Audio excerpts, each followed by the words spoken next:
یہ ارب پتی سعودی تاجر عدنان خشوگی ہیں جو مکہ میں پیدا ہوئے اور جن کے پرکھوں کا تعلق ترکی سے تھا۔ 70 اور 80 کی دہائی میں ان کی شہرت اور دولت کا اتنا چرچا تھا کہ شہزادیاں اور شہزادے ان کے ساتھ ایک کپ کافی پینا اپنے لیے اعزاز سمجھتے تھے۔ جب وہ کینیا میں موجود اپنے وسیع و عریض فارم ہاؤس میں چھٹیاں گزار رہے تھے، ان کی کمسن بیٹی نے آئس کریم اور چاکلیٹ کی خواہش کی۔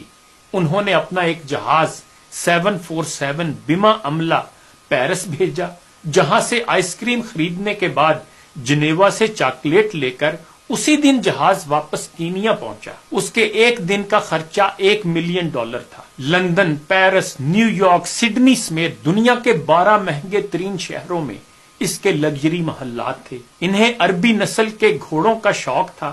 دنیا کے کئی ممالک میں ان کے خاص استبل تھے۔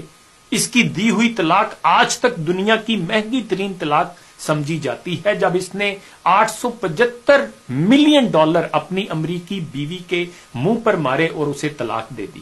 اس کی ملکیت میں جو یاٹ یعنی کشتی تھی، وہ اپنے دور کی سب سے بڑی یاٹ تھی، جو اس وقت بادشاہوں کو بھی نصیب نہ تھی۔ اس یاٹ میں 4 ہیلی کاپٹر ہر وقت تیار رہتے، جبکہ اس میں 610 افراد پر مشتمل خدام اور عملہ تھا۔ وہ یاٹ بعد میں ان سے برونائی کے سلطان نے خریدی، ان سے ہوتے ہوئے ڈونلڈ ٹرمپ تک پہنچی۔ ٹرمپ نے یہ یاٹ $29 ملین میں خریدی۔ ان کی اس یاٹ پر جیمز بانڈ سیریز کی فلموں سمیت کئی مشہور ہالی ووڈ فلمیں شوٹ کی گئیں۔ فردوس جمال صاحب نے لکھا ہے کہ اس نے اپنی 50ویں سالگرہ پر اسپین کے ساحل پر دنیا کی مہنگی ترین پارٹی دی، جس میں دنیا کی 400 معروف شخصیات نے 5 دن تک خوب مستی کی۔ اس نے امریکی سفیر رچرڈ نکسن کی بیٹی کی ایک مسکراہٹ پر 60,000 پاؤنڈ مالیت کا طلائی ہار قربان کر دیا۔ یہ اسلحے کا بہت بڑا سوداگر تھا اور ملکوں کے درمیان وہ اسلحے کی ڈیل اور معاہدے کراتا تھا۔ سعودی عرب اور برطانیہ کے درمیان انہوں نے $20 ارب کے معاہدے کرائے۔ شراب اور شباب ان کی کمزوری تھی۔ 4 جائز اور 8 ناجائز بیگمات ان کے عقد میں تھیں۔ یتیموں پر دست شفقت رکھنا، بیواؤں کا خیال، مسکینوں کی مدد، سیلاب اور زلزلوں میں انسانی ہمدردی کے تحت فلاحی کام، ان سب سے اسے سخت الرجی تھی۔ ان کا یہ جملہ مشہور تھا کہ آدم علیہ السلام نے اپنی اولاد کی کفالت کی ذمہ داری مجھے نہیں سونپ دی ہے۔ 80 کی دہائی میں وہ $40 ارب کے اثاثوں کا مالک تھا۔ فردوس جمال لکھتے ہیں کہ پھر آہستہ آہستہ اللہ تعالیٰ نے اس کی رسی کھینچ لی۔ اب تنزل اور انحطاط کی طرف اس کا سفر شروع ہوا۔ اربوں ڈالر کی مالیت کے ان کے ہیرے سمندر میں ڈوب گئے۔ کاروبار میں خسارے پہ خسارہ شروع ہوا، قرضے پہ قرضہ چڑھا، سب اثاثے فروخت کر ڈالے۔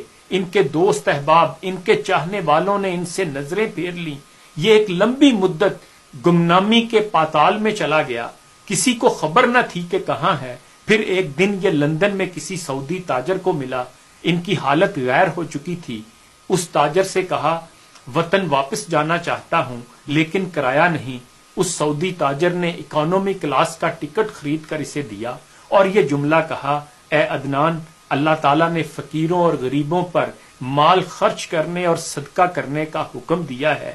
یہ ٹکٹ بھی صدقہ ہے۔ اپنے دور کا یہ کھرب پتی شخص صدقے کی ٹکٹ پر عام مسافروں کے ساتھ جہاز میں بیٹھ کر جدہ پہنچ گیا۔ اس کا والد شاہی طبیب تھا۔ یہ شخص ترکی میں قتل ہونے والے صحافی جمال خشوگی کا چچا تھا۔ 2017 میں اس کا انتقال ہوا۔ جمال صاحب لکھتے ہیں کہ میں نے جب اس شخص کی زندگی کا مطالعہ کیا، یقین کیجئے میں ہل کر رہ گیا۔ اللہ تعالیٰ کے انصاف پر میرا ایمان مزید پختہ ہو گیا۔ یاد رکھیں، آپ جتنے بھی طاقتور ہیں، آپ جتنے بھی ثروت مند ہیں، اللہ تعالیٰ کے آگے بہت کمزور ہیں۔ اپنی دولت اور طاقت کو کبھی بغاوت کے لیے استعمال نہ کرنا۔ اللہ تعالیٰ کی پکڑ بڑی سخت ہے۔ رسول اللہ صلی اللہ علیہ وآلہ وسلم زوال نعمت سے ہمیشہ اللہ تعالیٰ کی پناہ مانگتے تھے۔ اللہم انی اعوذ بک من زوال نعمتک۔